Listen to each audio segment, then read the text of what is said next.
şarı.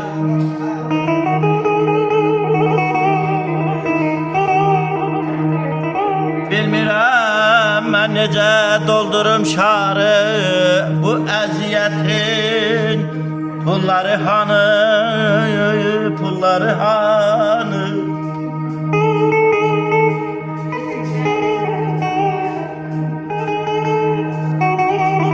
Deyirəm ay evyəsi, deyirəm ay evyəsi, gəl bu zəhmətkeşləri tanı.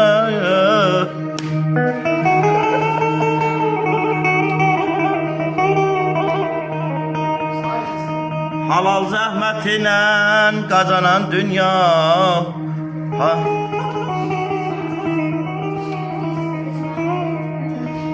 haqqına haqqına verən dünyadır, haqqına haqqına verən dünyadır.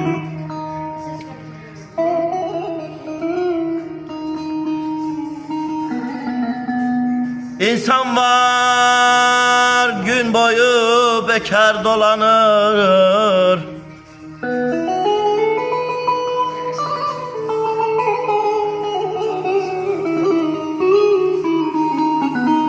İnsan var gün boyu bekar dolanır, elleri bomboş eve yollanır.